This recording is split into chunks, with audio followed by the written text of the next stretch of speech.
নমস্কার বন্ধুরা, সন্ধ্যা রান্নাঘরে আপনাদের স্বাগত। আবারও চলে এসেছি নতুন একটা রেসিপি নিয়ে। আজকের আমি করে দেখাবো খুব সহজ পদ্ধতিতে আমের ফুরুলি বা বড়া। বন্ধুরা, আম দিয়ে এত সুন্দর যে ফুরুলি তৈরি হয় আপনারা কি জানেন? না হলে একবার বাড়িতে বানিয়ে খেয়ে দেখুন, আশা করি আপনাদের ভালো লাগবে। বন্ধুরা, আমার চ্যানেলে যদি আপনারা নতুন হয়ে থাকেন তাহলে আমার চ্যানেলটিকে সাবস্ক্রাইব করবেন, লাইক করবেন, শেয়ার করবেন, কমেন্টে জানাবেন। তাহলে চলুন বন্ধুরা, ভিডিওটা শুরু করা যাক। আমাদের গাছ থেকে এতগুলো আম পেড়ে নিয়েছি। তবে বন্ধুরা, এটা একটা গাছের আম নয়, এটা 2-3টে গাছের আম। এই আমগুলো কেটে শাঁসটা তুলে মিক্সিতে বেটে নেব। দেখুন, এখানে আমগুলো বেটে নিয়েছি। এখানে একটা গামলি নিয়েছি, গামলির মধ্যে আমটা ঢেলে দিচ্ছি, পুরোটা ঢেলে দিলাম। এবারে ওর মধ্যে দিয়ে দিচ্ছি অল্প নুন, 1 বাটির একটু কম সুজি, আর দিয়ে দিচ্ছি 1 বাটি চিনি। এটা ভালো করে হাত দিয়ে মেখে নেব।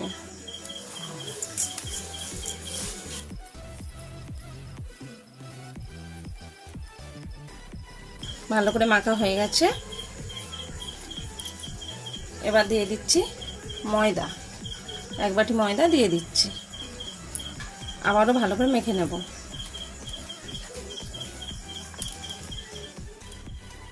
এইভাবে ভালো করে ফেটে নিতে হবে। ফাটা হয়ে গেছে।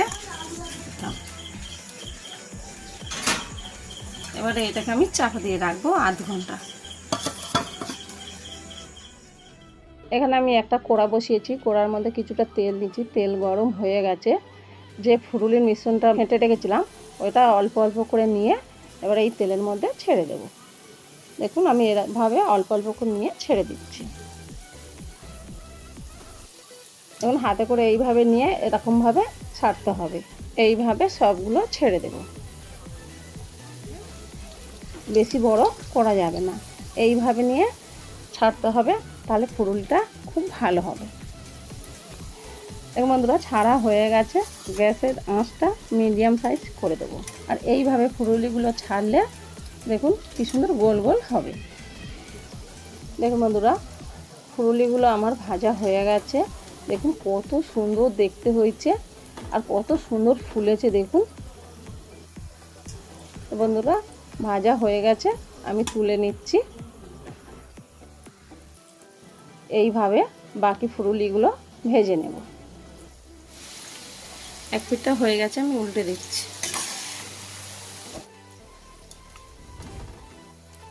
দেখুন কত সুন্দর লাল লাল, দেখুন উল্টে পাল্টে লাল লাল করে ভাজা হয়ে গেছে। কত সুন্দর, দেখুন কত সুন্দর হয়েছে। ভাজা হয়ে গেছে, তুলে নিচ্ছি। সব ফুরুলিগুলো ভাজা হয়ে গেছে। দেখুন বন্ধুরা, কত সুন্দর দেখতে হয়েছে। দেখুন, আর একটা আমি ভেঙে দেখাচ্ছি। দেখুন কতটা ভিতরে ফুলেছে আর নরম তুলতুলে হয়েছে। তো এটা খেতে বন্ধুরা খুবই সুন্দর লাগে। আপনারা অবশ্যই বাড়িতে একবার বানিয়ে খেয়ে দেখবেন। আর আমার ভিডিও যদি ভালো লেগে থাকে কমেন্টে জানাবেন। তাহলে বন্ধুরা, চলে যাচ্ছি আজ। কাল আসবো নতুন একটা রেসিপি নিয়ে।